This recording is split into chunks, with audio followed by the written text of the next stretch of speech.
en el Drive también está, hay dos o tres libros. Sí, el Drive está el Tarbook, que ahí van a tener como todo lo de la materia, si quieren. Nosotros damos una versión más resumida por una cuestión de tiempo. Seri- Sería el 11 de octubre, ¿no, profe? No, una semana, no es un día puntual. O sea, les voy a dar una semana para que lo hagan. Usted puede entrar 8, 9, 10, 11, 12, cualquier día de esos. Y si Ah, dale, profe, gracias. lo corro para más adelante, no lo voy a correr antes. O sea, que tranqui hasta la segunda semana de octubre,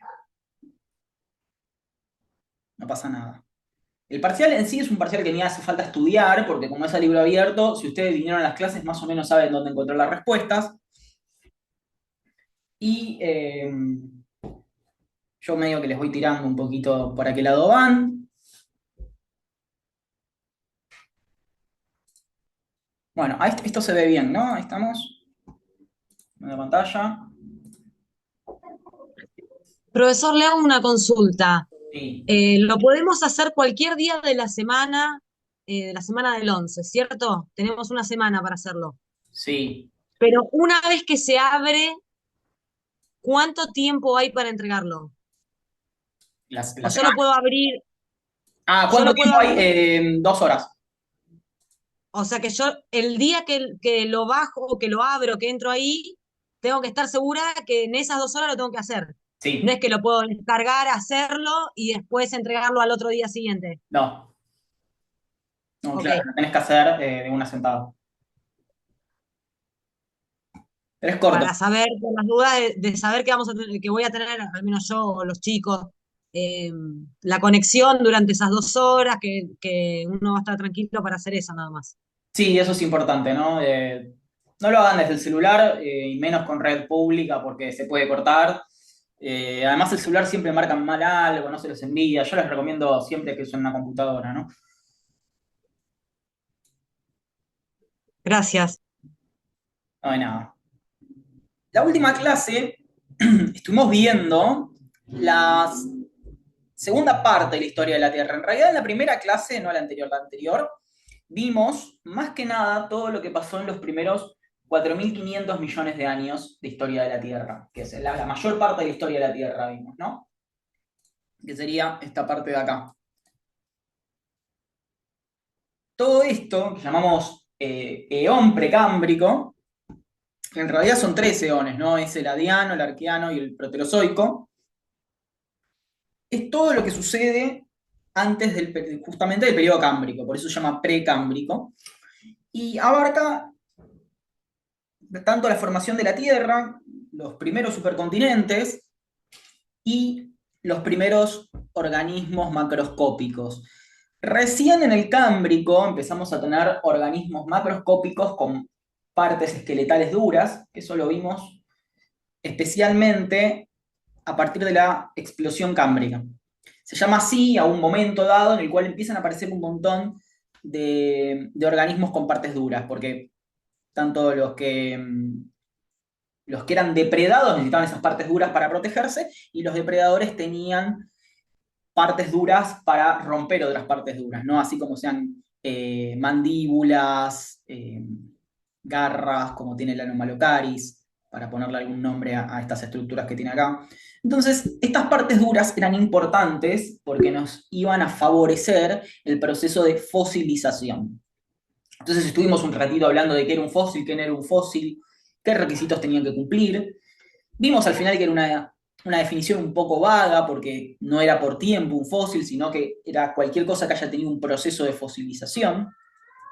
Y eso implicaba, por ejemplo, pisadas, restos de excremento de un animal, podían ser madrigueras, huellas que dejaba un organismo muy pequeño, polen, bacterias, un montón de, bueno, ni hablar, por ejemplo, madera, un montón de cosas que podían estar asociadas a partes del organismo o a cosas que hayan sido afectadas por ese organismo. Estuvimos hablando un buen rato de esto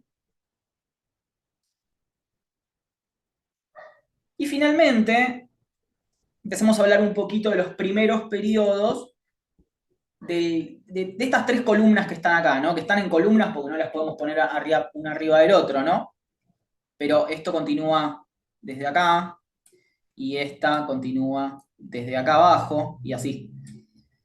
Entonces vemos que este gran eón que se llama Fanerozoico, ¿no? Fanerozoico es el gran eón, que son 500 millones de años, en realidad es muchísimo más chico que los otros eones que vimos antes, ¿no? Pero es el eón que más conocemos y podríamos decir que es un poco el que más divertido, ¿no? Por supuesto.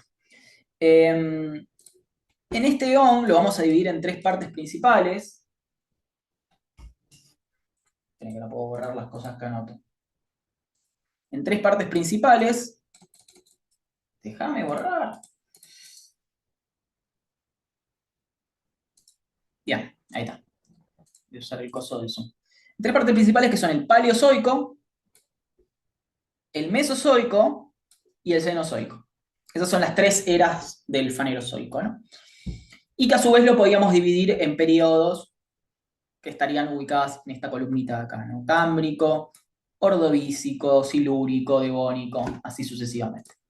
Bueno, los nombres no son tan importantes, pero nos ayudan un poco a compartimentalizar lo que es el tiempo geológico. También vimos el concepto de calendario geológico, decía si poníamos el comienzo de la Tierra en un 1 de enero y el presente en un 31 de diciembre, a la medianoche. Bueno, ¿qué pasaría mes a mes en nuestro calendario? Es una forma divertida, didáctica, obviamente no técnica, de ver un poco cómo transcurre el tiempo geológico. Bueno, entonces vimos Cámbrico, la aparición de los primeros vertebrados, entre muchísimas cosas, ¿no? Aparecían los antepasados de las grandes familias, o filos, mejor dicho, de organismos que tenemos hoy en día. Entre ellos, los vertebrados, ¿no? No había peces como los tenemos ahora, pero sí había estos pequeños vertebrados que se llamaban conodontes, por ejemplo. Ya para el Ordovícico, tenemos, sí, la aparición de los primeros peces con aletas, igual bastante primitivos. Por supuesto, desarrollo de otros organismos como los moluscos, estos parientes de los calamares, estos trilobites. Estos que parecen plantas en realidad no son plantas, son... Ay, se me fue el nombre. Bueno, no importa. Y estos braquiópodos que son parecidos a los moluscos, pero no son moluscos. Perdón, sí son moluscos, no son bivalvos. Y en los continentes aparecían las primeras plantas. Recuerden que hasta ahora los continentes venían pelados de vida, no había nada. Y en el Ordovícico empiezan las primeras plantas que no tienen todavía tallos ni hojas, sino que son básicamente un musgo, como este que vemos acá. Avanzamos un poquito rápido porque es repaso.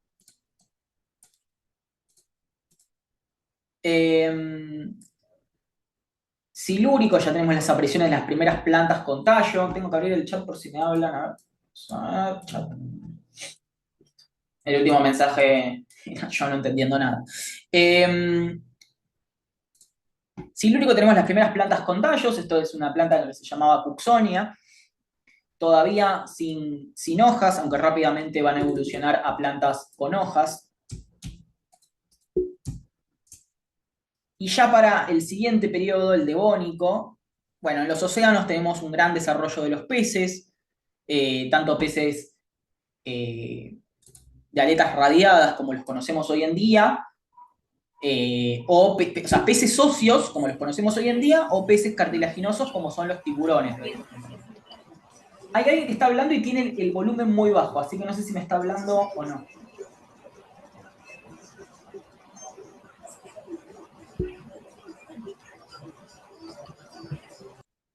No. Bueno. Y le prestamos especial atención a este bichito de acá, que son peces lobulados, porque van a ser los antepasados de los primeros tetrápodos, es decir, organismos con 4 extremidades.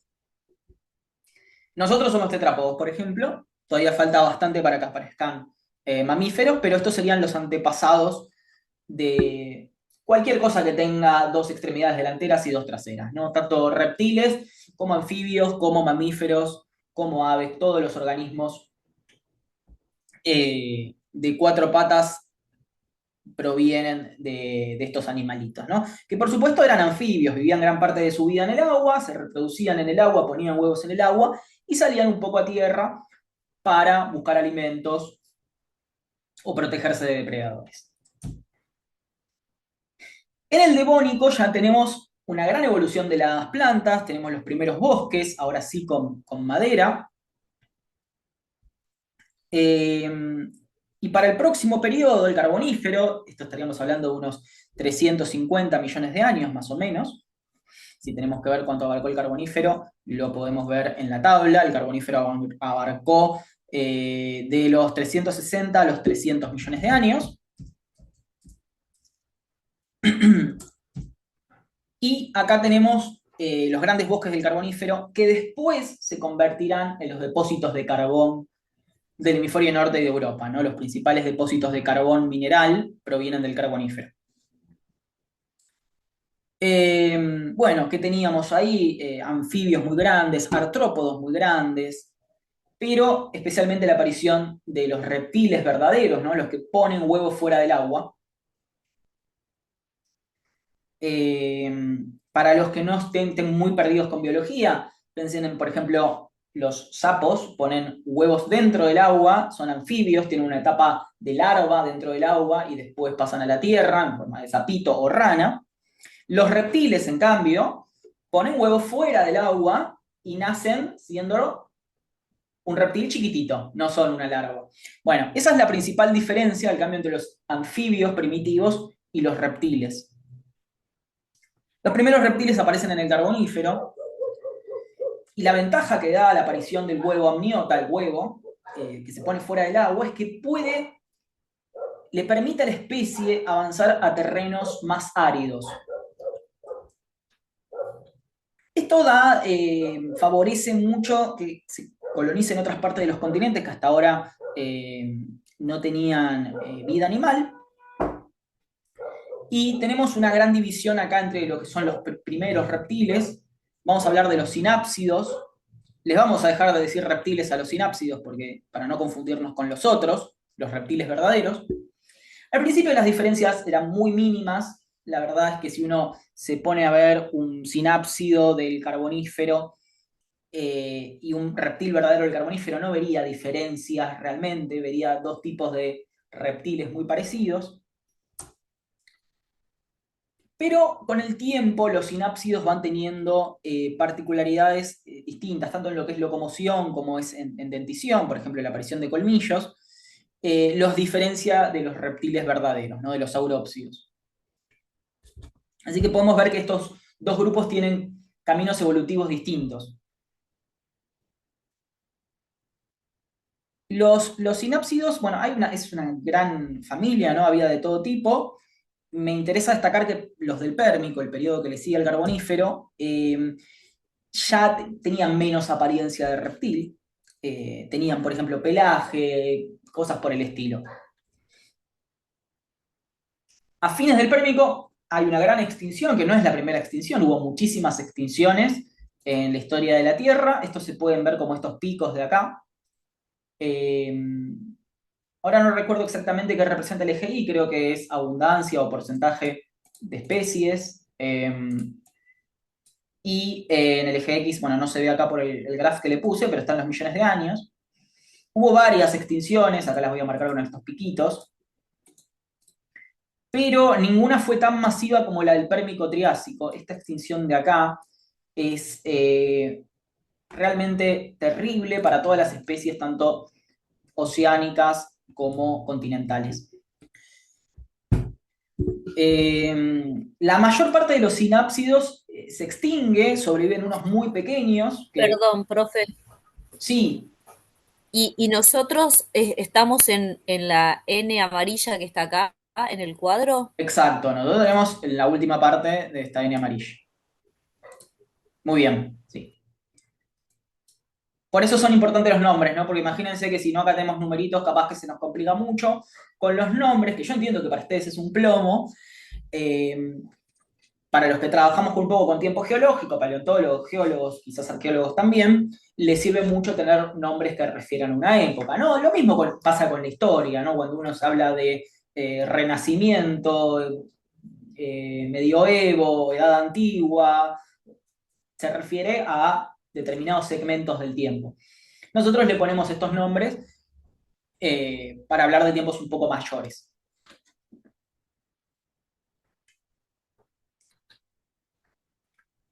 Bien.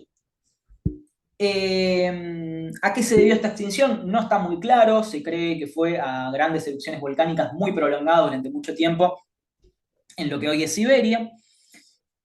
Y bueno, la mayor parte de los sinápsidos se extinguen, sobreviven unos pequeños. Esto ocurre muy seguido en las extinciones, que es que se extingue la mayor parte de la fauna y sobrevive una que se adapta más fácil. En general, la que se adapta más fácil es un poco más pequeña. Siempre que hay megafauna, lo que sobrevive es lo más chico. No es una regla de oro, pero suele suceder así. Sobreviven tanto sinápsidos como reptiles verdaderos, ninguna de las dos ramas se extingue, por supuesto, pero a todo esto ya se había formado Pangea, estamos en Pangea, precisamente. Esta parte de acá en realidad es la parte sur de Pangea, lo que sería Gondwana.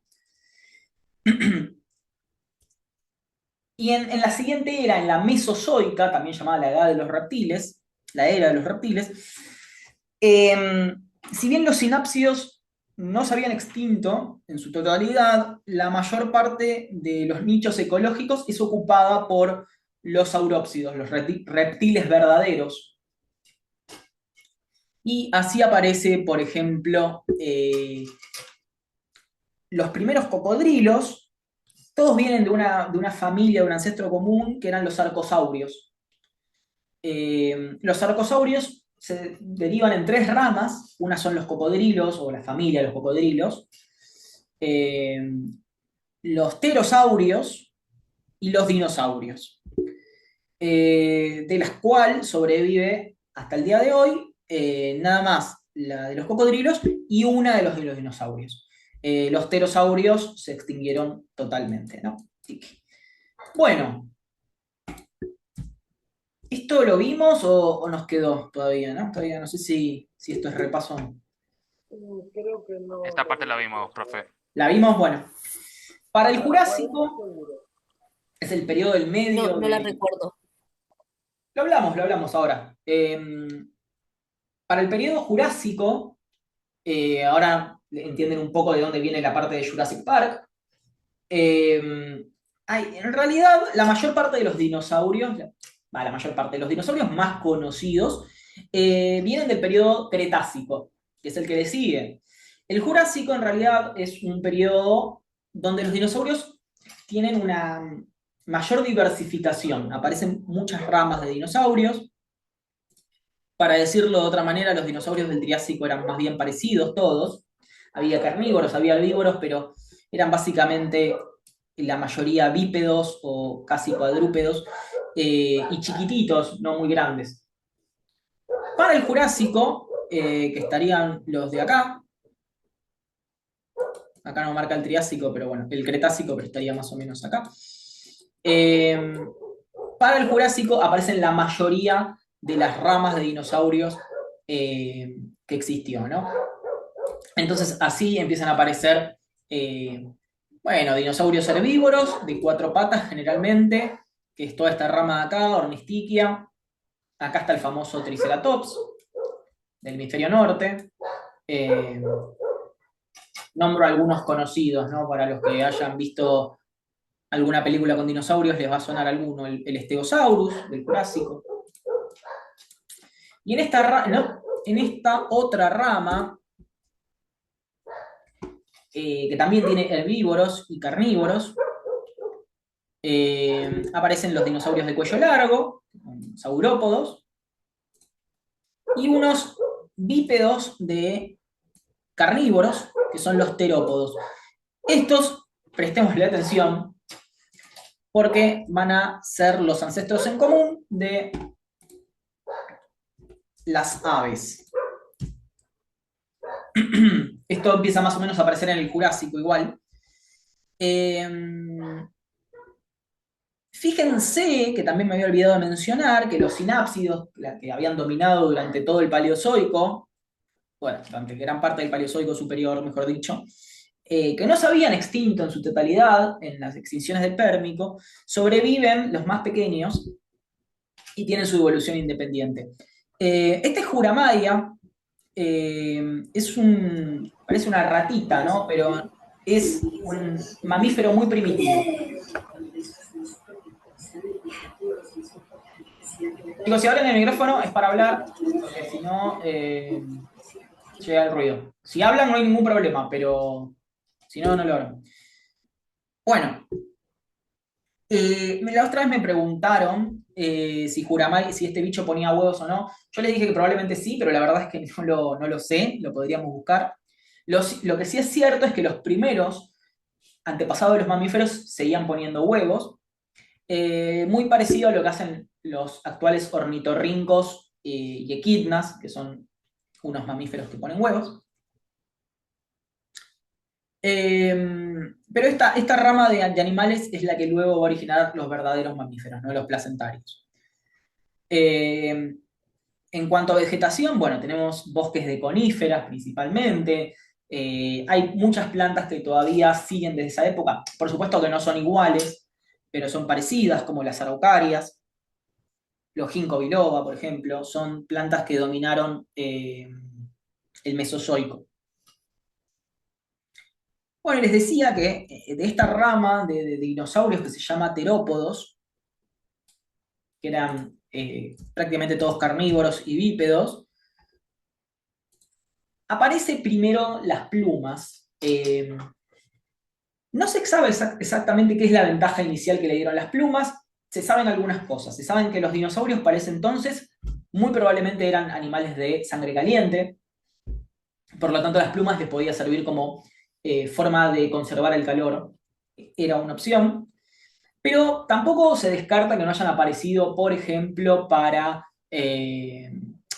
siempre el para es un poco tramposo para hablar de evolución, porque nunca nada aparece para, simplemente aparece y funciona o no funciona.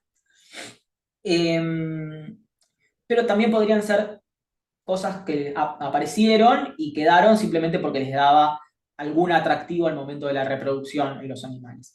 Esto es bastante común. Lo cierto es que las plumas, una vez ya desarrolladas, les dieron la ventaja a los primeros dinosaurios emplumados de poder planear. Probablemente estos dinosaurios eran organismos que vivían en ramas de los árboles y les permitía saltar de una rama a otra, y las plumas les permitían tener como más aerodinámica, ¿no? Caer más lento, planear. Por ejemplo, el Archaeopteryx no se sabe si volaba, lo que se cree es que podía pasar de un lado a otro, pero no volaba por cuenta propia, era todavía muy pesado, tenía, como ven, las alas no estaban desarrolladas, sino que todavía eran brazos. Tenía una cola que acá no se ve, pero acá se ve en el fósil. Tenía una cola larga, las aves no tienen esta cola, o sea, tienen colas de plumas, pero no tienen un rabo óseo. El Archaeopteryx sí tenía. Tenía dientes, cosas que las aves actuales perdieron. Si ven acá, tiene dentición. O sea, todavía tenía muchas cosas que no son como las aves actuales. Pero estamos hablando de un organismo del Jurásico. También aparecieron después con el tiempo, esto porque fue uno de los primeros dinosaurios que se descubrió así. Con el tiempo se fueron descubriendo otros muy parecidos y con características un poquito más avianas. Acá es donde se hablan de los dinosaurios avianos. ¿Bien?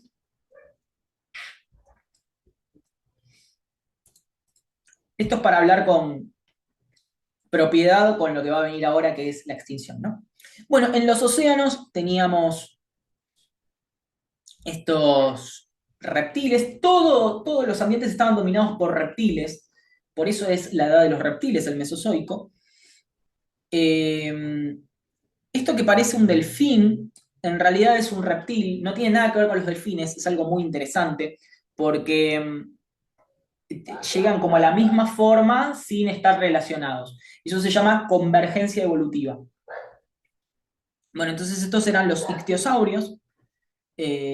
Había otros que tenían cuello largo, que eran plesiosaurios, otros que eran los mosasaurios. Había un montón de reptiles en los océanos. Sin embargo, los fósiles más conocidos del Jurásico y Cretácico son los amonites.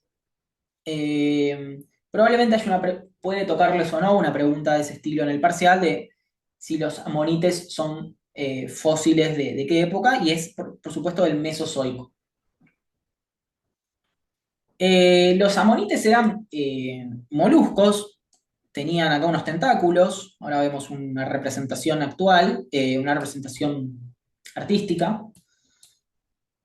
Actualmente se extinguieron, están extintos desde la extinción de los dinosaurios. Si nosotros vemos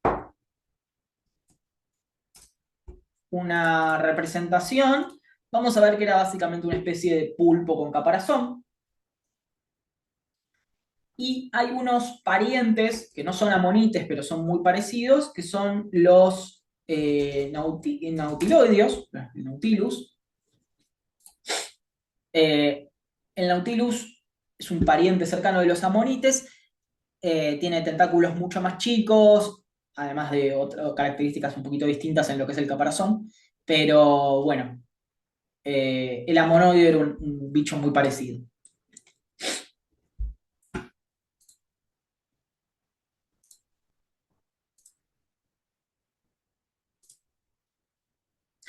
Para ese entonces, Pangea ya estaba rota en dos partes, una que era el hemisferio norte y el hemisferio sur, que era Gondwana.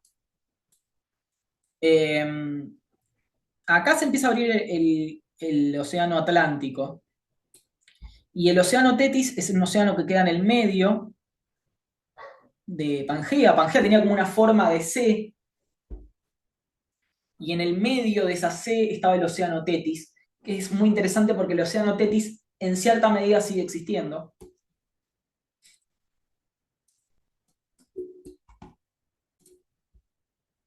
Pero es muy chiquitito hoy en día, y no es un océano.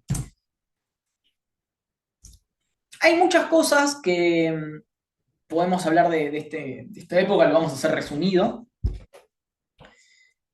De esta época datan las rocas que forman las cataratas del Iguazú, si bien en ese momento no eran cataratas, pero sí las rocas que tenemos ahí, estos basaltos, estas rocas de acá que se llaman basaltos,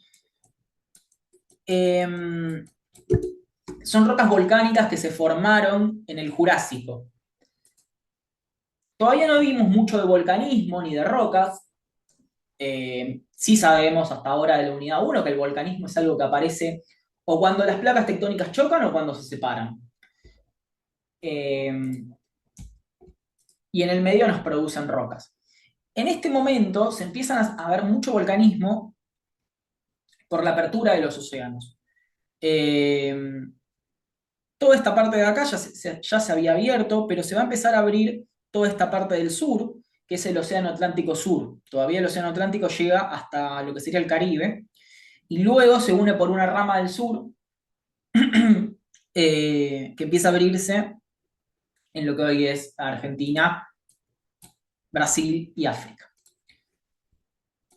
De esa época datan muchísimas erupciones que generaron rocas, como las que hoy en día están en Cataratas del Iguazú y en gran parte de Brasil. Otras cosas que provienen del Jurásico es la famosa formación Vaca Muerta. En realidad esto fue más del Triásico, Jurásico. Vamos a hablar mucho de Vaca Muerta porque a mí me sirve mucho como ejemplo para hablar de varias cosas de esta materia.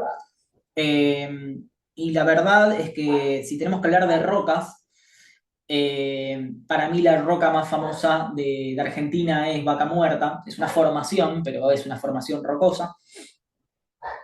Y es muy importante hoy en día porque es prácticamente lo que nos da o los que nos tendería a dar soberanía energética en el futuro, ¿no? Para los que no sepan, Vaca Muerta es una roca de donde sale principalmente gas. Gas natural, gas hidrocarburo, el gas que utilizamos en las estufas, a las que sirve para alimentar eh, usinas eléctricas.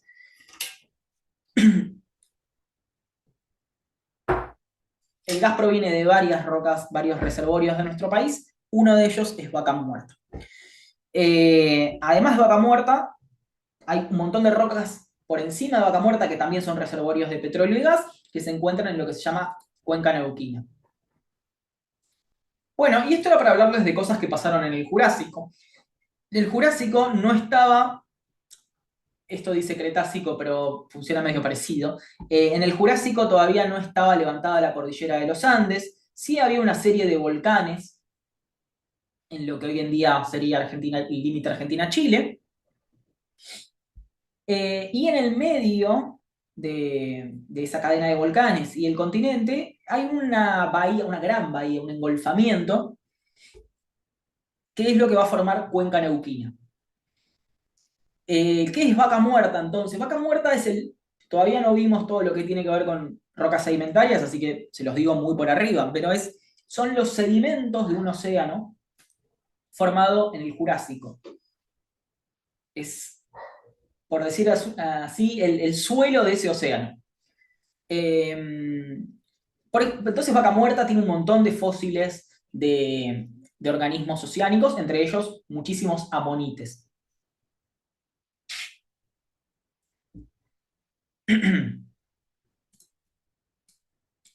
Pues el resto de la historia de Vaca Muerta se los cuento otro día. Pero para que vean, Perdón, ¿qué es el océano proto, es un protopacífico? nombre, ¿Qué es es un proto? nombre para mí un poco pretencioso. Fíjense que acá dice Pacífico y acá Protopacífico. Es el Pacífico. No cambia mucho, está en la misma ubicación. Lo que va a cambiar en la ubicación en realidad es los continentes y las placas tectónicas, pero antes al Océano Pacífico, en realidad, el antecesor es lo que se conoce como Pantalasa. Acá está puesto como Pacífico también, porque son sinónimos. Acá fíjense que en estos dibujos lo pone como Pantalasa, antes de llamarlo Pacífico.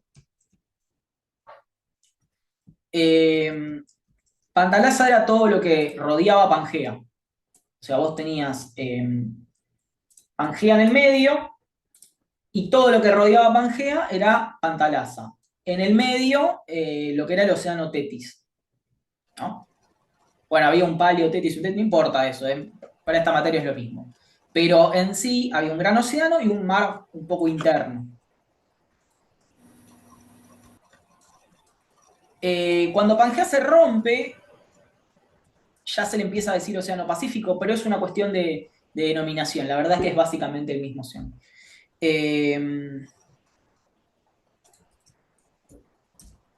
Y para lo que es el Cretácico, bueno, no tengo un dibujo del Cretácico. Sí, acá. Cretácico, ya ahí cambia bastante la configuración de los océanos, porque ahí ya tenemos bien formado lo que es el océano Atlántico, por supuesto mucho más chico de lo que es ahora. Un corredor que unía el Atlántico con el Tetis, y después, por supuesto, el océano Pacífico.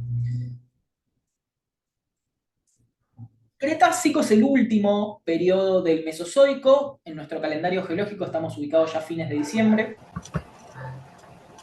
Es, como les dije antes, el periodo de mayor diversidad de dinosaurios, donde aparecen los dinosaurios más conocidos de películas, series y documentales. Acá les puse unos ejemplos de dinosaurios más yanquis, no tan argentinos. Dinosaurios y pterosaurios, estos no son dinosaurios, son pterosaurios. Pero aquí está el Triceratops, Tyrannosaurus, etc. ¿Qué cosa pasó entre tanto el Triásico como el Jurásico como el Cretácico? O sea, todo el Mesozoico fue una era muy cálida. No había glaciares, no había nieve todo el año en algunos lugares. Podía haber algunas nevadas ocasionales cercano a los polos, pero era un periodo muy cálido.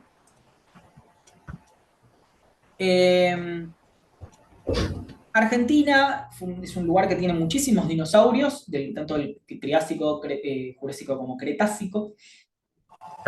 Principalmente, bueno, acá son muy del Triásico estos, pero tanto en Patagonia como en lo que es la parte de Salta hay dinosaurios del Cretácico.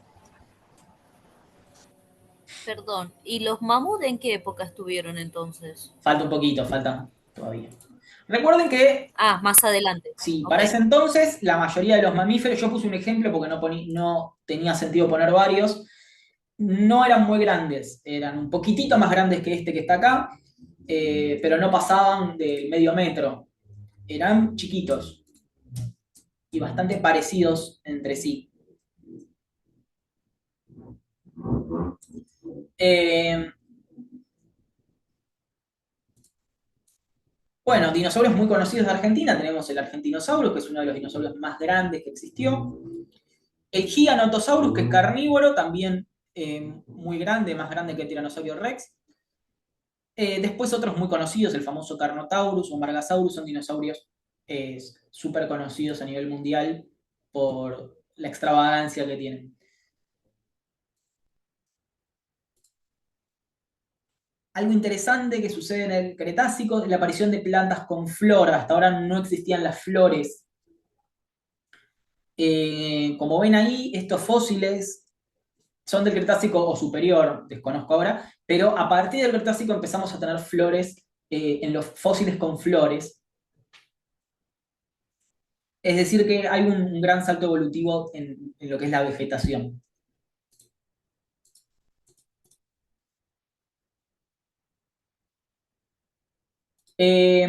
Aquí estaríamos ya en el límite del Cretácico. Fíjense cómo cambió lo que es la configuración continental. Ya tenemos el Atlántico, ya se empieza a dividir Gondwana en varias partes, todo lo que es la Antártida. Continúa pegado a a la Australia, pero la India se separa y se dirige con gran velocidad hacia el norte para ponerle flechitas a los continentes. Esto es un poco así.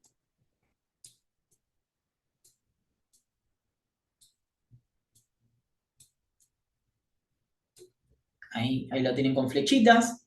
Bueno, esto también se va para el norte.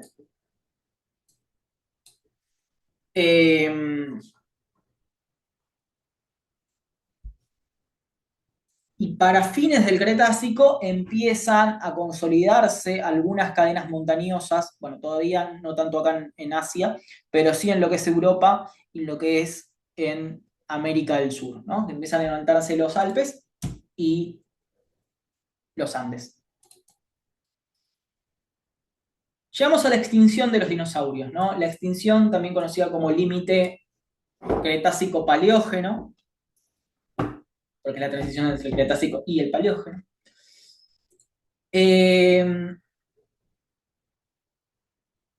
Antes se le atribuía solo el efecto de un gran impacto de un asteroide, ubicado en lo que hoy en día es México.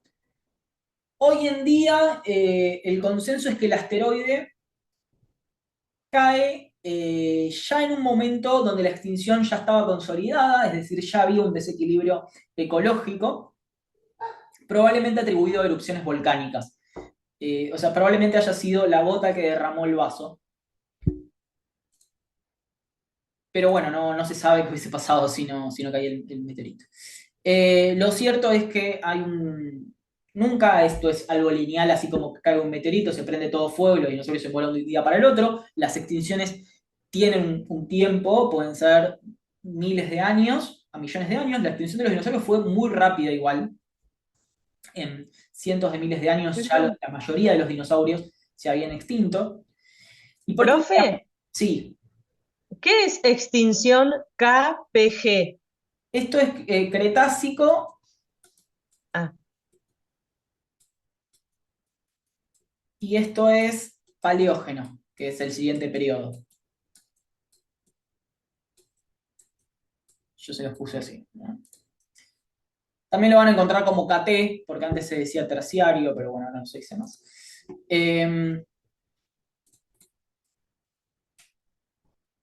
Lo único que se sabe es que este impacto fue muy grande, dejó una capa de un elemento que se llama iridio en gran parte de la Tierra, es decir, que los restos de ese meteorito fueron esparcidos por prácticamente todo el planeta. ¿Qué se extinguió? Se extinguieron los amonites, por ejemplo, los reptiles marinos en su totalidad y la mayoría de los dinosaurios. Los dinosaurios no avianos. ¿Qué significa esto? Los dinosaurios avianos, algunos, sobreviven y son las aves. Las aves corresponden al grupo de dinosaurios. Por lo tanto, no puede decirse que los dinosaurios se extinguieron en su totalidad. Los dinosaurios no avianos se extinguieron en su totalidad, pero de los avianos sobreviven las aves, ¿no?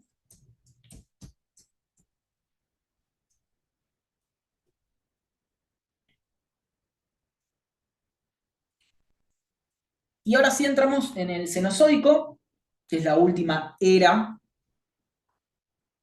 a su vez también dividida en tres periodos: Paleógeno, Neógeno y Cuaternario.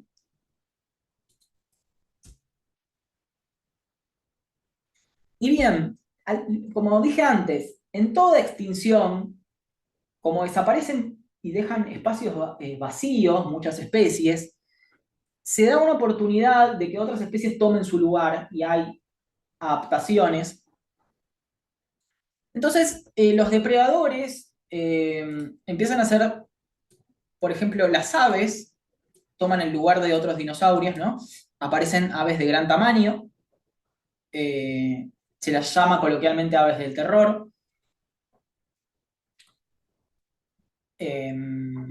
Los dinosaurios herbívoros crecen de tamaño, no llega a ser la megafauna que vamos a tener después, pero sí bastante grande. El Paleoceno, que es la primera parte del Paleógeno, es un poco limitado, porque viene después de una extinción, entonces no es que tenemos todavía una gran expansión de las especies. Pero tenemos un periodo bastante cálido, en ese sentido muy parecido al Mesozoico.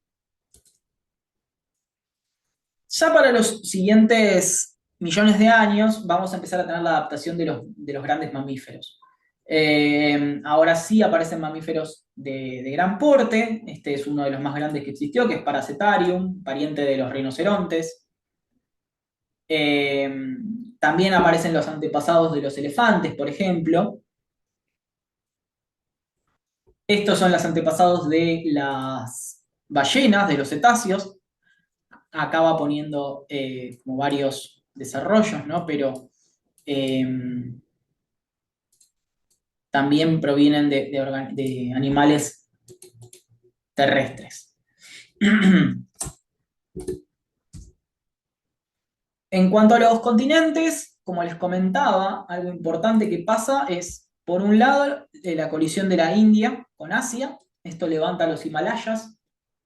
Entonces cambia por completo todo el clima del hemisferio norte, cambia absolutamente esto.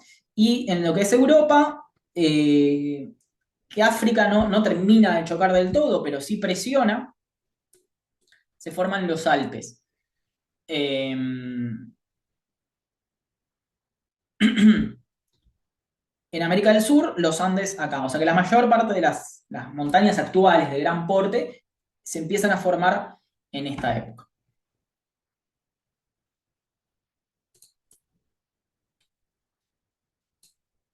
También en lo que es el hemisferio norte, que son las montañas, las rocallosas, también son de esta época.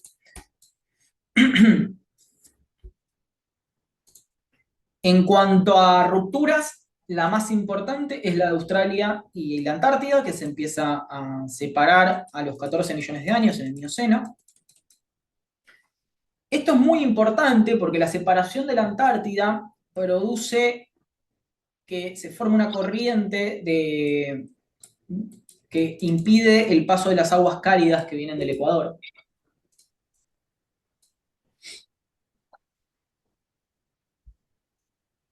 y produce el enfriamiento del continente. Se forma la... Perdón, Sí, ¿puede repetir esa última parte que no llegué a entender? la Antártida está unida a Australia y América del Sur. Cuando esto se separa, el continente queda aislado y en latitudes polares. Lo que se cree es que las corrientes cálidas no pueden llegar al sur, son bloqueadas por una nueva corriente que se llama corriente circumpolar antártica, que rodea el continente antártico, y eso produce el enfriamiento del continente. Por lo cual damos inicio a una glaciación. Veníamos de millones de años sin glaciaciones, desde el Carbonífero que no había glaciaciones, y el planeta se enfría nuevamente. Primero a partir de la Antártida y luego en el hemisferio norte, ya una vez enfriado todo el planeta, ¿no? Pero el principal desencadenante fue la separación de la Antártida.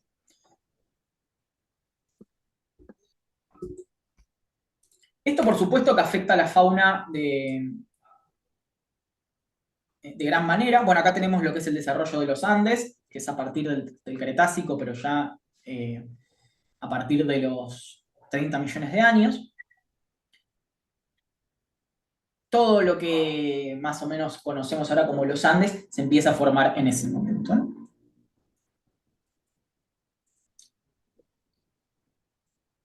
Eso produce un montón de características geográficas de nuestro continente que se configuran a partir de la formación de los Andes. Por ejemplo, el Amazonas, la cuenca del Amazonas, se empieza a formar también en este momento. Bueno, acá tenemos también antepasados de los elefantes, de los hipopótamos, estos no sé qué son, pero también megafauna mamífero, más o menos. Caballos. ¿Cómo? Caballos. Puede ser, Antepasados de la los verdad es que caballos. cuando lo puse no puse el nombre, así que Las jirafas. disculpen mi ignorancia. Eh, Esto lo voy a pasar muy rápido porque realmente si estuvimos hablando de tantos millones de años, nada más nos quedan 14 millones de años para llegar al presente. Eh, lo que tenemos es se termina de configurar el planeta como lo conocemos hoy en día, que es básicamente casi indistinguible de esta imagen que tenemos acá. Como ven, lo que terminaría de formarse es lo que es Europa, esta parte de acá que estaba inundado. Esta parte de acá era lo que conocíamos como el Océano Tetis. Hoy en día el Océano Tetis es el Mediterráneo. El Mediterráneo es lo último que queda del Océano Tetis, pero desde los 14 millones de años al presente, además de las montañas que les mencioné recién, lo que sucede acá es que se cierra esta cuenca de acá. Bueno, América del Norte estaba separada, América del Sur por un poquitito, ahora vamos a hablar de eso.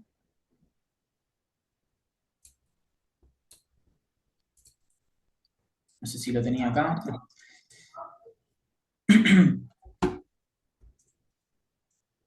Se le terminó, Acá, se le había terminado de cerrar la punta a la Argentina y Ahí va a decir. acá se empieza a formar lo que es los Andes. se empieza a formar lo que es América Central. En realidad, esta parte estaba separada por un poquitito y la fauna que estaba en el hemisferio norte no cruzaba el hemisferio sur. Hay una separación. Entonces, sucede que tienen como desarrollos evolutivos separados. Pero cuando se forma el Istmo de Panamá, la fauna que está en el norte migra hacia el sur y la fauna del sur migra hacia el norte. Eso se llamó Gran Intercambio Faunístico Americano. Sucedió hace 2,7 millones de años. Y es muy importante para entender un poco la fauna. Voy a buscar otra foto porque esta no lo representa bien. Hay una con flechas que me parece más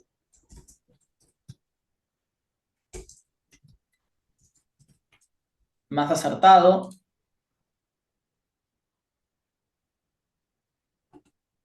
o esta, vamos a ver. Ahí está. Esta me gusta un poquito más. Van hacia el norte lo que son, bueno, las aves grandotas. Estos que eran parientes de los perezosos. Y vienen hacia el sur caballos, elefantes, Sí. cánidos y osos. Sucede, acá no lo muestran en este dibujo, pero sucede que en América del Sur también había muchos marsupiales. ¿Bien? Australia y América del Sur eran principalmente los continentes que tenían marsupiales.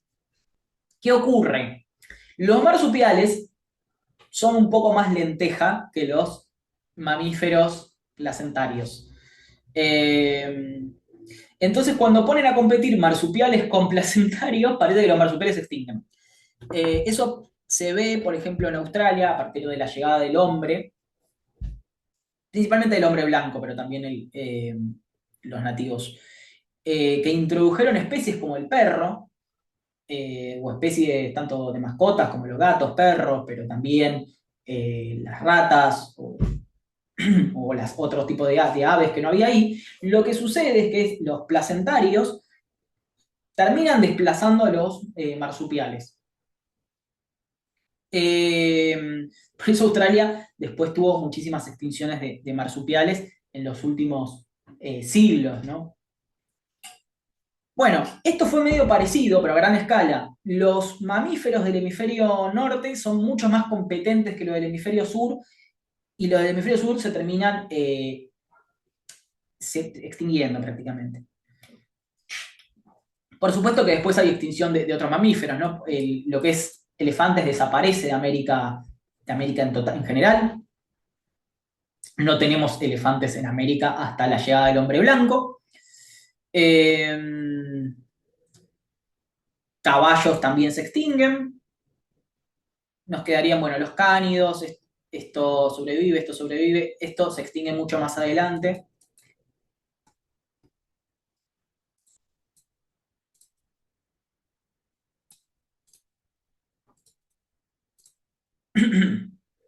Y este bichito que está acá me parece muy simpático. Hay un par más. Hay uno que no es tan lindo, pero es un marsupial americano. Hay algunos marsupiales que quedaron, que sobrevivieron en América del Sur. Pero bueno, es lo único que queda de ese momento, ¿no? ¿Qué otra cosa? Profe, una duda. Sí, ¿El intercambio en la fauna americana se produce durante el Neógeno? sí, acá ya estamos en el Neógeno. Ok, Especialmente esto ya sería Plioceno, creo.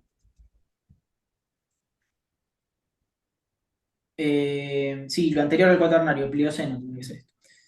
ok, gracias. Yendo más al viejo continente, a lo que es África, hay un desarrollo de los primates. Los primeros primates, por supuesto, ya habían aparecido hace bastante, ¿no?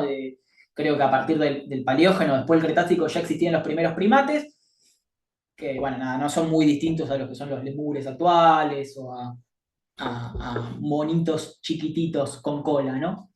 Ya para este momento estamos hablando de primates sin cola, y especialmente una rama que los llamamos homínidos. Los homínidos aparecen hace 15 millones de años.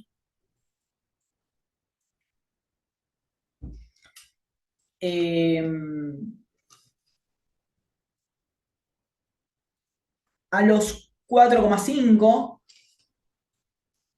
uno de esos homínidos es el Australopithecus. ¿Qué significa esto? Que ya para ese entonces, toda esta rama de acá se había separado. Esta se había separado en tres partes, para hacerlo más simple. Una de las partes forma a los chimpancés, la de acá a los gorilas animales, ¿no? Y esta de acá creo que son los orangutanes. Estos son los homínidos que conocemos hoy en día, ¿no? chimpancés, gorilas, orangutanes, y nos queda a nosotros. A los 4,5 se separa esta parte de los Australopithecus, muy parecidos a los chimpancés, como podrán ver acá. Esto es una representación del Australopithecus. Si lo ponemos al lado de un chimpancé, la verdad es que son muy parecidos, en características al menos fenotípicas, ¿no? Y toda esa rama de los Australopithecus a los 2 millones de años, una rama en particular que llamamos Homo, a partir de los 2 millones de años, siendo uno de los más conocidos el Homo erectus. A partir de acá aparecemos el género Homo. Nosotros somos Homo sapiens. Aparece el género Homo, era el Homo erectus, uno de los primeros.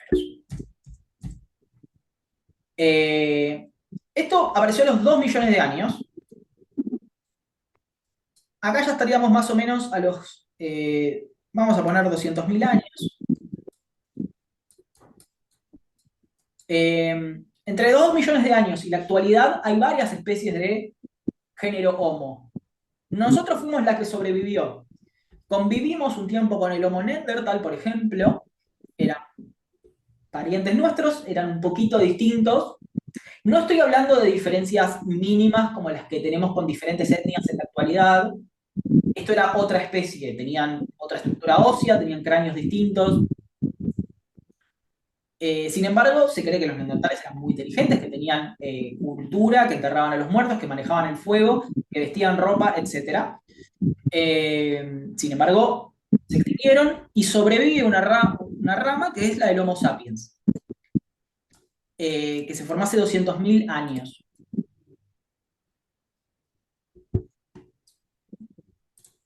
¿Dónde sucedió esto?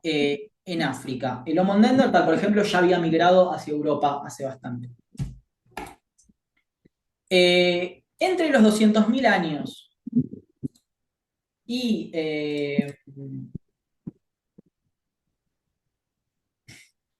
los 11.000 años, por así decirlo, el Homo sapiens se dedicó a salir un poquitito de África hasta ahí nomás. ¿Por qué? Principalmente porque había glaciaciones, entonces, bueno, tenía que adaptarse a esas regiones del frío, por ejemplo. A los 11.000 años retroceden las últimas glaciaciones.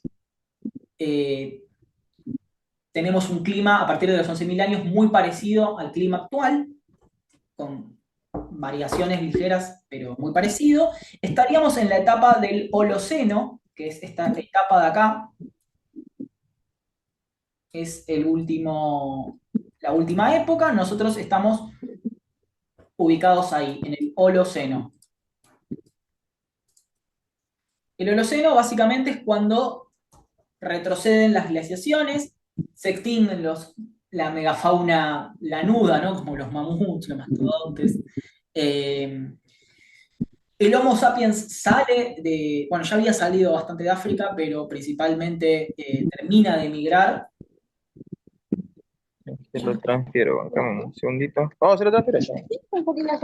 Y se establece en regiones locales. Bueno, esto ya me excede como materia, pero de los 11.000 años para la actualidad sucede todo lo que conocemos bueno, como prehistoria y historia, ¿no? El hombre se establece, comienza la agricultura, las civilizaciones, las ciudades, internet, y ya estamos acá. Es muy poco tiempo si comparamos todo lo que vimos hasta ahora, que estábamos hablando de millones de años. La historia humana la podemos comprimir en 5.000, 6.000 años, lo que es la historia del humano moderno.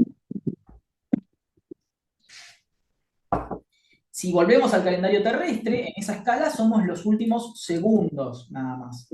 Es muy poquitito tiempo lo que llegamos en esta Tierra.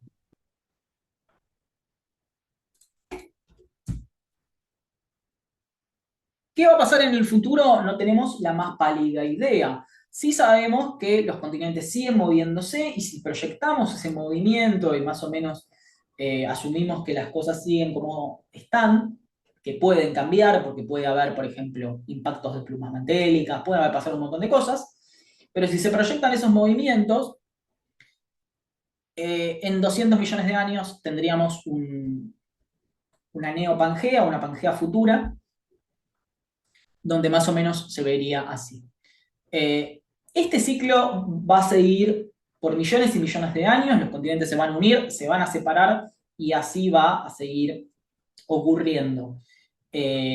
Así como también van a seguir evolucionando las especies, nosotros nos vamos a extinguir y van a venir otros animales más o menos inteligentes hasta que finalmente la Tierra llegue a su fin.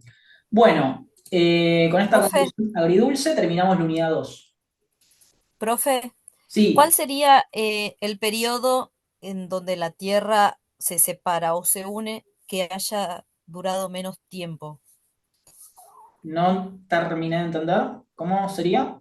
Eh, Dice, pasan miles de años para que se separe o miles de años para que se vuelva a juntar. Millones, sí. Entre entre las diferentes etapas, ¿cuál se cree que fue el periodo más corto? Que haya durado menos, o sea, que haya tardado menos Ah, menos tiempo tiempo. en hacer este cambio. Claro, No, no te, a ver, lo tendríamos que buscar y ver bien más o menos cuándo fue la ruptura de uno y otro. no está bien definido Sí, está más todavía, o menos definido. entonces, Pasa que o sea, sí, tampoco tenemos información tan certera de los continentes previos a Pangea. Sabemos que antes de Pangea viene, por ejemplo, Columbia y Rodinia. A ver, no sé si lo dije en el orden correcto, a ver si estaba acá. No, estaba en la anterior diapositiva, pero teníamos otros supercontinentes.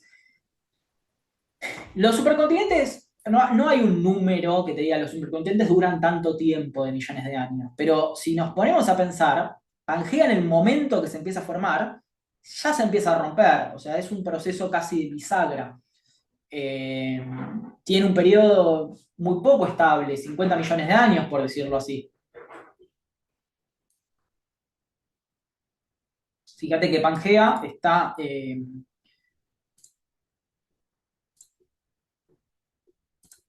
a fines del Pérmico, ya tenés a fines del Carbonífero tenés una formación de Pangea, 300 millones de años, y ya para fines del Triásico ya tenés esa ruptura. Si querés ser un poco más generoso, hablamos más del Jurásico, 200 millones de años. Entonces ahí tenés unos 150 millones de años de que decimos, bueno, Pangea tuvo más o menos formada. de proceso, Sí, pero ya en de el mismo formación momento que terminás de formar un continente, ya tenés otra cosa que lo está rompiendo. Es muy dinámico esto. constante. Sí. Gracias. Bueno, vamos a hacer un recreo de 10 minutitos y empezamos con la unidad 3, lo que llegamos, y después lo seguimos viendo en la clase que viene. Así que Bueno, 8 y 25, por ahí ya vamos volviendo. bueno. Profe, ¿y en el parcial van a entrar las primeras 3 unidades? 4. Ok.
Bueno, hacemos una última media hora de clases.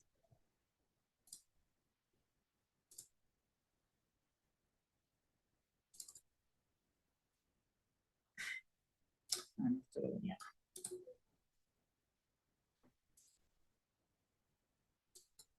Estamos.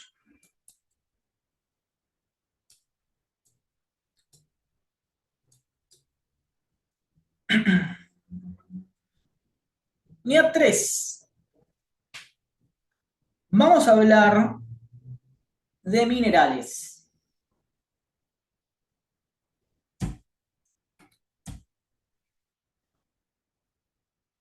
Esta diapositiva arranca con una patada. Vamos a hacerlo más tranquilo. ¿Qué esperamos ver en esta unidad? Nosotros nos anotamos en una materia, yo no, ustedes, que se llama La vida secreta de las rocas. Bien. ¿Qué vimos hasta ahora? Vimos un poco de dónde están las rocas, vimos un poco de la Tierra, del sistema Tierra, de lo que es la tectónica de placas. Porque bueno, si tenemos que hablar de una roca, en primer lugar vamos a hablar de la roca más grande que es nuestro planeta Tierra, ¿no?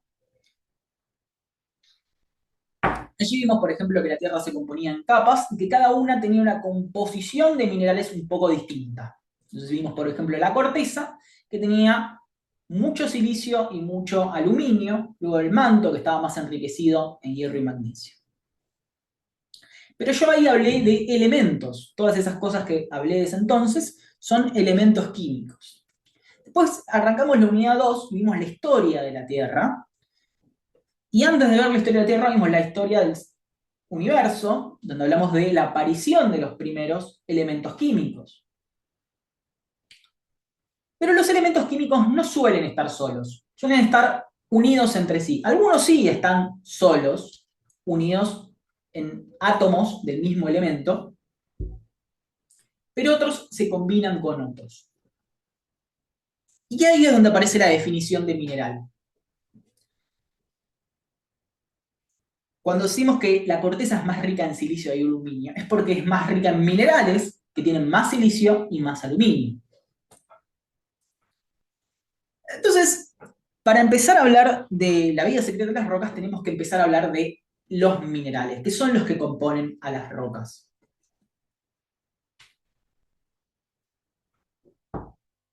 Vamos a ir a ver si la definición técnica, ¿no? Que está ahí en pantalla.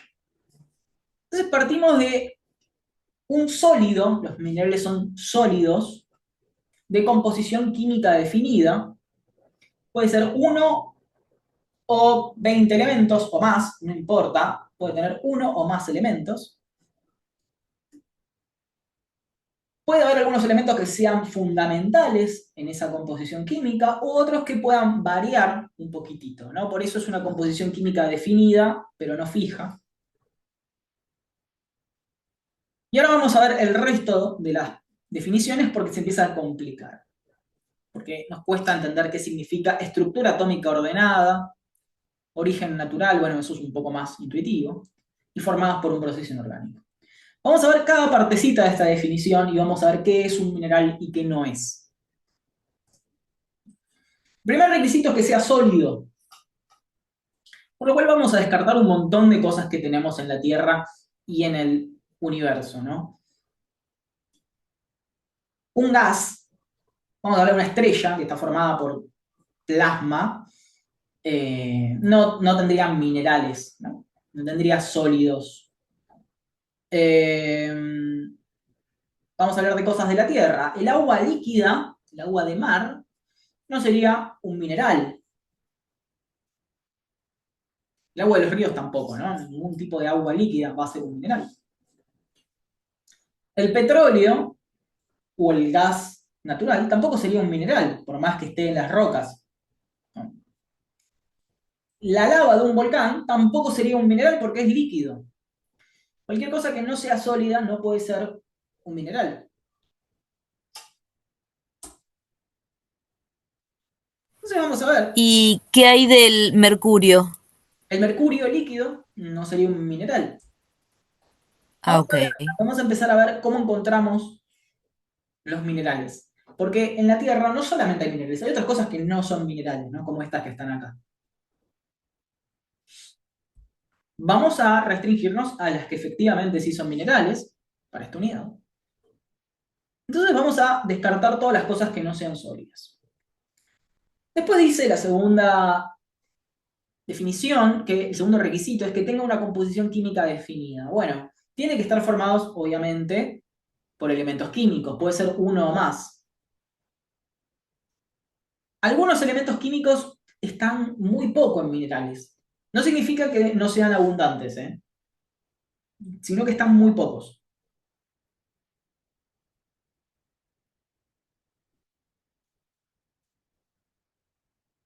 El hidrógeno, por ejemplo, es súper abundante, súper abundante. Es el elemento más abundante del universo. Suele estar poco en minerales. Lo mismo con el helio, todos los gases nobles, el helio, el neón, el argón, no están en minerales. No hay minerales con helio.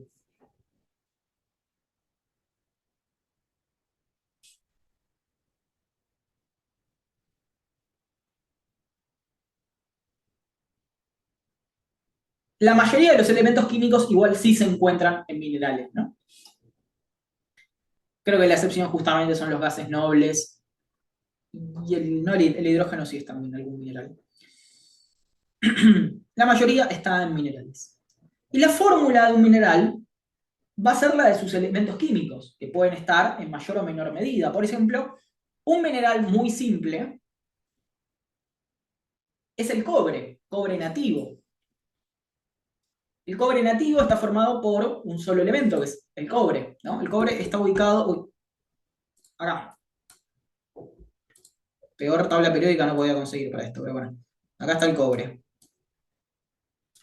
El cobre es un elemento químico de símbolo Q, pero también se encuentra formando su propio mineral, que es el cobre nativo. Entonces la fórmula del cobre nativo es básicamente la del elemento químico, ¿no? Lo mismo podemos encontrar, por ejemplo, con el oro. Aquí, el oro va a formar un mineral, que es básicamente el oro nativo. Y va a tener su fórmula química como el mismo elemento. Pero después podemos tener alguno un poquitito más complejo. A ver, vamos Hay a algunas poner... más compuestas, ¿no? ¿Cómo? Hay algunos, o sea, hay varios minerales que participan varios Sí, elementos. sí, sí, ahí vamos. Ahí vamos a toda esa parte, pero vamos a ir de a poco. Entonces, podemos combinar elementos entre sí, ¿no? Entonces vamos a agarrar el hierro, lo vamos a agarrar de acá. El hierro estaba... ¿Dónde está? ¿Dónde está el hierro? No, no encuentro. Este es el hierro. Vamos al hierro y vamos a agarrar el azufre.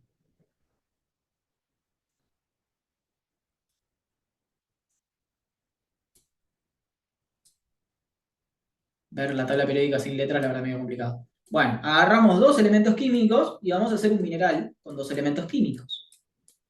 Tenemos el hierro de acá, el azufre de acá, y acá ya tenemos un mineral, le vamos a poner un 2 ahí porque así es la fórmula. Este mineral tiene un nombre.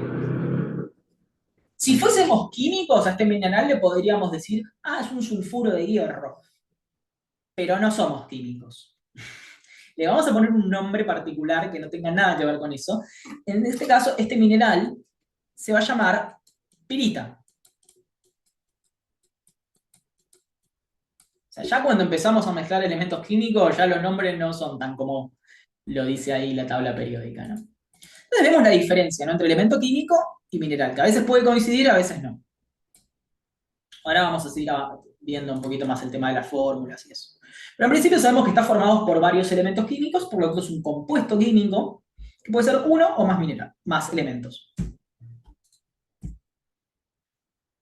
Segundo requisito.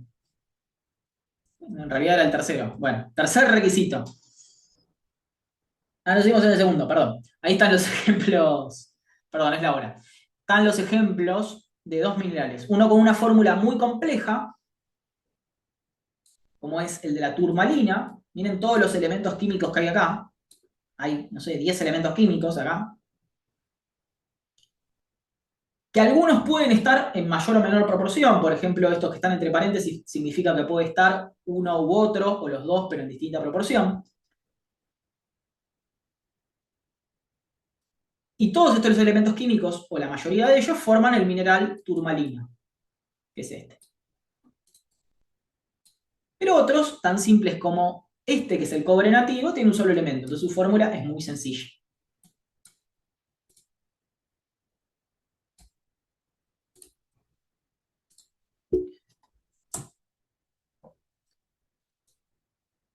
Esas variaciones, como las que vieron ahí en la turmalina, que están entre paréntesis, puede hacer que les cambie muchas propiedades que después vamos a ver en el mineral.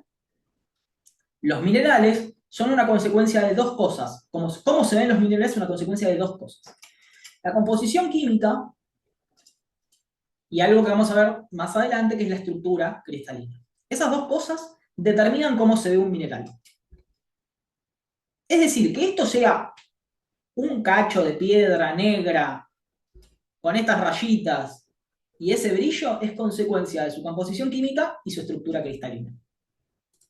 Que esto sea un cacho de metal de color naranja metálico, bueno, esa composición es una característica de que es solamente cobre.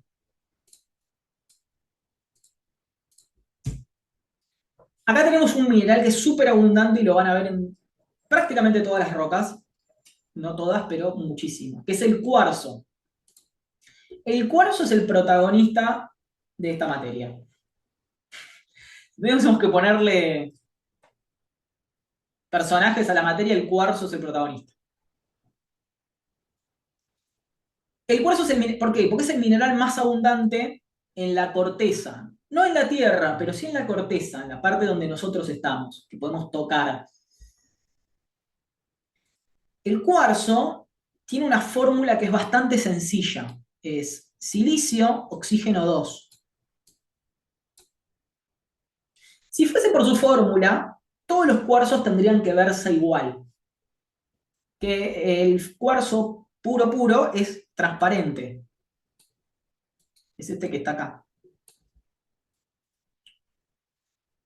Sin embargo, hay cuarzos de diferentes colores, que le ponen diferentes nombres, no importa, ¿no? Pero a este, por ejemplo, se le llama amatista. Muchos me trajeron, muchos, un par me trajeron una amatista para ver en clases, ¿no? Es ese cuarzo violeta. Este, por ejemplo, se le llama citrino, no importa. Son todos cuarzos. Ok, todos tienen esta fórmula. Pero a veces aparecen elementos químicos en muy, muy pequeña proporción. Muy pequeña Profe, proporción. ahí tengo. Este, Si me está, turmalina. si me está mostrando por cámara, no tenés la cámara prendida. Ah, claro, sí. Ahí voy. No tengo la cámara prendida. A ver ahora. Sí, a ver, a que te hago un poco de zoom. ¿Se ve? Sí, eso es turmalina. Esta, Amatista, por lo que veo. sí. Tengo otras. Igual la clase que viene, que tenemos presencial, de paso voy dando aviso, los invito a traer muestras. Vamos a ver algunas que tenemos en la facultad. Y eso no distingo, probablemente sea un ágata, que es una variedad de cuarzo. Puede ser. Bueno, la llevo. Invitación para todos, yo voy a mandar mail igual, pero estaría bueno que traigan algunas para ver si quieren, si no quieren no las traigan, para ver qué son, ¿no? Los que tienen curiosidad. Entonces, estábamos viendo que la fórmula del cuarzo era súper simple, era silicio oxígeno 2, pero tenemos cuarzos de un montón de colores. Bueno, esto puede ser, por la segunda razón que dije que los minerales eran se veían distintos por su composición y por su... Esperen que toque... Ahí está. Se veían distintos por su composición o por su estructura cristalina, pero en realidad lo que les quería decir es que hay elementos químicos que están en mayor o menor medida, perdí una cosa del zoom y no les puedo dibujar.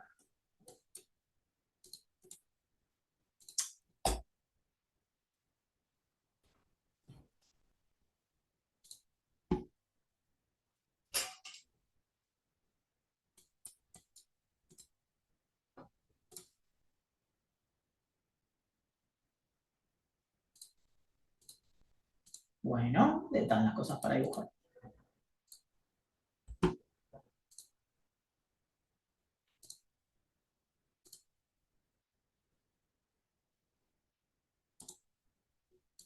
Bueno, no importa. Entonces, hay pequeños elementos químicos que están en muy pequeñas cantidades, que se llaman trazas químicas, y pueden cambiar las propiedades del mineral, ¿no? Entonces, por ejemplo, la amatista tiene un poquitito de hierro que les da esas características Viendo de color pantalla no violeta. se ve. ¿No están viendo? No. Va, o al menos yo, no sé el resto.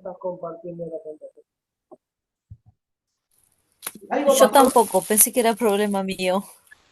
Ahí está, No se ve. ahí me volvió. Algo había pasado, listo. Bien. Ahí está, sí. Ah, bien. Entonces, hay pequeños elementos químicos que pueden no participar de la fórmula porque están en muy pequeña cantidad, pero al estar en muy pequeña cantidad hacen que cambien algunas propiedades, como por ejemplo el color. Entonces, de acuerdo, eso se lo llama impurezas, y esas impurezas pueden hacer que el cuarzo tenga diferentes colores. Ahí estamos en el segundo requisito. Vamos al tercero. El tercero es el más difícil de entender, especialmente a los que no hayan hecho una materia de química y ni siquiera diría que se ve demasiado eso en química de colegio. Pero bueno, vamos a hacer tratar de explicarlo sin hacernos tanto lío.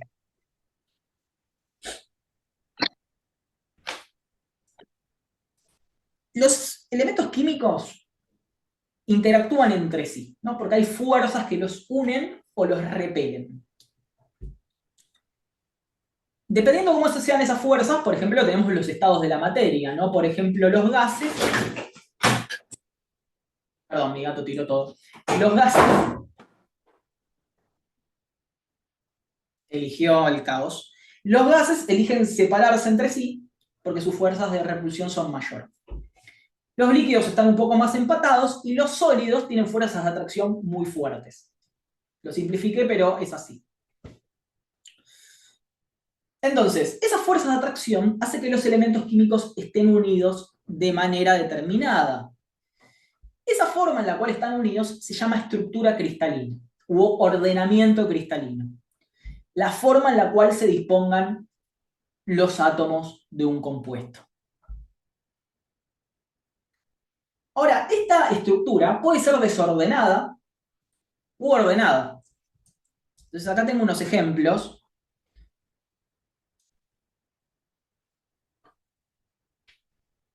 Si se estuvieran moviendo en los dos ejemplos, no estaríamos hablando de un sólido, porque necesitamos que sus componentes estén quietos, ¿no? Así que si se están moviendo estaríamos hablando de un líquido. Pero, suponete que están jugando, en el caso de la derecha, un montón de nenes a la mancha, y había ese juego que era la mancha que les pedía que se queden quietos. Bueno, entonces se quedan quietos, en la posición en la que están. Uno parado, el otro agachado, el otro acostado, el otro en una pata. Eso es una estructura cristalina desordenada, porque están todos sus átomos ubicados como pueden, como más o menos se quedaron. Hay muchos sólidos de estructura cristalina desordenada. El vidrio, por ejemplo, tiene una estructura cristalina desordenada. El vidrio artificial y el vidrio natural también en ambos casos.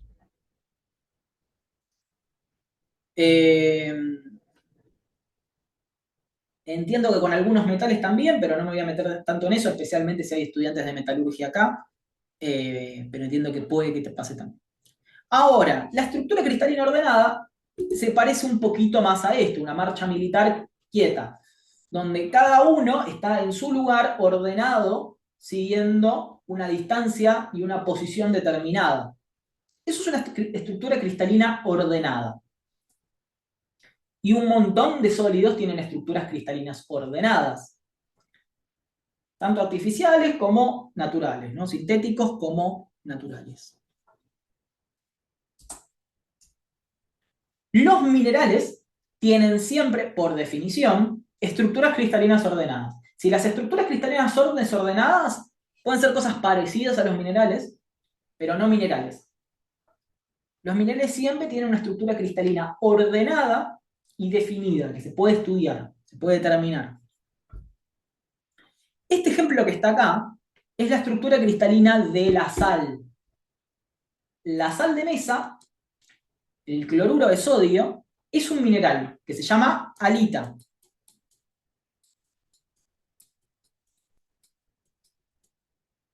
Con H, no sin H. Con H. La halita es el mineral de cloruro de sodio.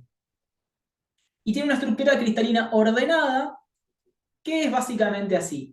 Por cada átomo de sodio se le ubica uno de cloro al costado, después uno de cloro al costado, después otro de cloro acá, y así, ¿no? Tendría esta estructura. Esta estructura, además, se repite formando un patrón que después vamos a ver que genera una cosa particular.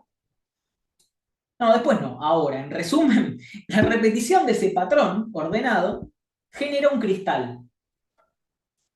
Por eso es estructura cristalina, porque genera un cristal, ¿no? El cristal de la halita son estos que vemos acá. Tenemos varios cristales, ¿no? Cada uno de estos cubitos sería un cristal de halita. No todas las cosas que tienen cristales son minerales, ¿eh? El azúcar no es un mineral y forma cristales también. Acá vamos a ver cosas que no tienen una estructura cristalina ordenada, por lo tanto no son minerales, pero son muy parecidos a minerales. Entonces, como no los podemos poner como minerales, los decimos que son mineraloides. El vidrio volcánico, la obsidiana, no es un mineral porque no tiene estructura cristalina determinada. El ámbar, que lo habíamos visto en la clase anterior cuando hablamos de fosilización, que era la resina de los árboles fosilizada, no tiene estructura cristalina ordenada. El ópalo, que tiene en composición muy parecido al cuarzo, no tiene una estructura cristalina ordenada. Entonces no pueden ser minerales.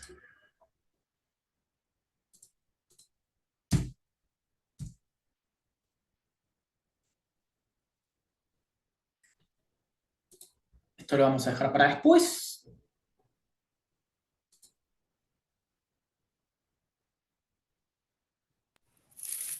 Perdón, ¿y cómo podemos saber nosotros si es un mineral o que está ordenado o que no está ordenado? Muy buena pregunta. En principio, depende si lo podés ver o no. O sea, creo que es un poco tautológica mi respuesta, ¿no? ¿Por qué? Porque para saber eso tendríamos que ver los cristales. Vamos a ver la definición de cristal y con eso terminamos por ahí. Para saber si tenés una estructura cristalina ordenada, tenés que ver los cristales. A simple vista, no todos los cristales se ven, porque a veces son muy pequeños los cristales, muy, muy pequeños, microscópicos. Entonces, necesitas un microscopio para determinar si tiene una estructura cristalina ordenada. A veces los cristales son grandes y los puedes ver a simple vista. Otras veces, si bien no podés ver los minerales, vos ya conocés la composición, conocés cómo se ve, conocés la roca y tenés mucha experiencia viendo ese material. Entonces, aunque no veas los cristales, sabés que si tuvieses un microscopio los podrías ver. Eso te lo da la experiencia, ¿no? El conocimiento. Yo, por ejemplo, si a mí me traes una roca que no sé, un basalto es una roca ígnea, en la cual generalmente no se ven los cristales, yo sé que si al basalto le hago un tipo de tratamiento que se llama corte delgado, que lo vamos a ver más adelante, y lo pongo en un microscopio, voy a ver cristales. Conozco el basalto porque sé qué tipo de roca es. Pero en principio, si yo veo el basalto, no veo los cristales, entonces no sé. Voy a responder la pregunta de Anabela y con eso terminamos porque creo que vimos un montón esta clase. De hecho, me sirve muy bien su pregunta para ver esta diapositiva, que es el cuarto requisito, el requisito de que sea natural. Hay cosas que no son naturales, no son generadas en la naturaleza, aunque tengan la misma composición que algo que sí. A ver, vamos a decirlo de otra manera. El vidrio, por ejemplo, igual que no era un mineral, pero vamos a utilizarlo como ejemplo. El vidrio puede ser volcánico, se puede generar a partir de una erupción volcánica, que es la obsidiana, ¿no? Esta que está acá. Puedo fabricar vidrio en una fábrica de vidrio. Bueno, ahí tendríamos dos casos, ¿no? El vidrio de las ventanas, el de los anteojos, el de las pantallas de los celulares, no es un mineral, porque no es de origen natural, es de origen sintético, o sea, se hizo en una fábrica.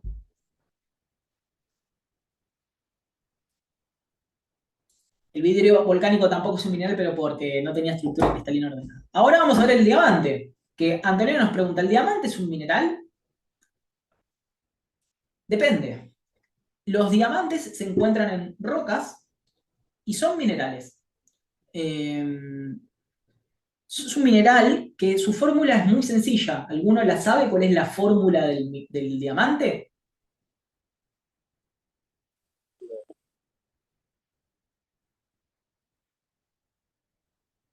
La fórmula del diamante es muy sencilla, es esta.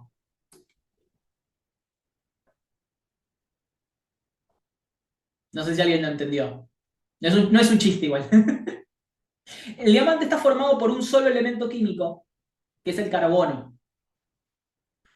Entonces la fórmula del diamante es literalmente la C de carbono. No tiene otro elemento químico el diamante, quizás tiene una impureza, pero su fórmula es solamente carbono. De hecho es uno de los minerales nativos, ¿no? Elementos nativos, llamamos así. El carbono forma dos minerales, uno es el diamante y el otro es el grafito, que es el de las minas de los lápices. El grafito es muy blando, es negro. El diamante es transparente y es muy duro.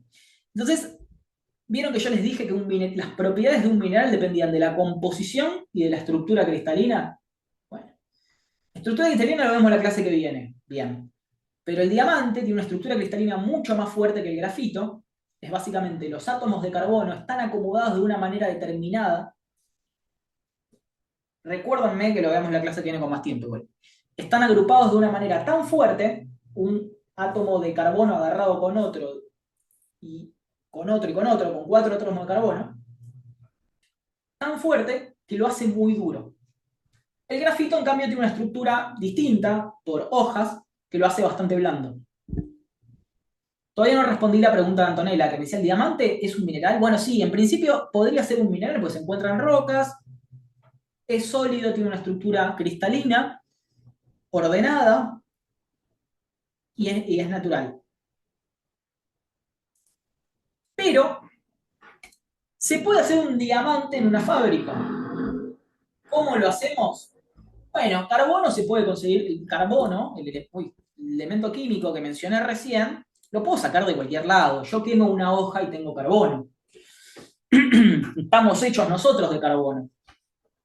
Entonces, si yo consigo un montón de carbono, así nomás, ¿no? Lo purifico y lo someto a una gran presión, de tal manera que todos esos átomos de carbono se agrupen entre sí y me formen esa estructura cristalina del diamante, bueno, ya está, tengo un diamante.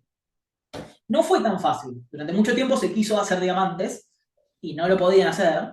No sé en qué momento, creo que fue en la invención del siglo XX, creo. Pero en un momento dieron con la forma determinada de crear diamantes en una fábrica. Por supuesto que esa fórmula mejoró y hoy en día los diamantes sintéticos son muy difíciles de distinguir que un diamante natural. Si yo les muestro esto y esto, no les sé la diferencia, ni yo, ni ustedes, y tendría que venir un gemólogo experto para ver cuál es la diferencia entre un diamante sintético y un natural. ¿Para qué se hacen diamantes sintéticos? Bueno, para dos fines. El más utilizado y el más económico, porque no todos los diamantes tienen la misma calidad, ni los naturales ni los sintéticos, es para ser abrasivos.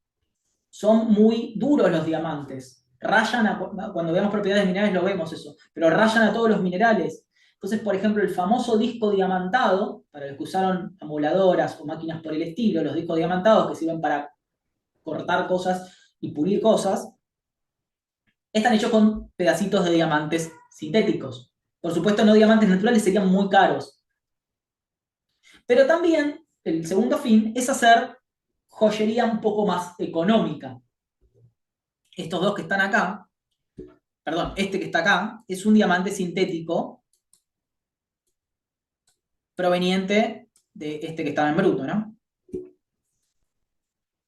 Que sale mucho más barato que el diamante natural. El diamante natural, que sale de una roca, y lo tienen que ir a buscar, y lo tienen que extraer, probablemente bajo condiciones no muy avaladas por organismos de derechos humanos en algún lugar de África, es muchísimo más caro.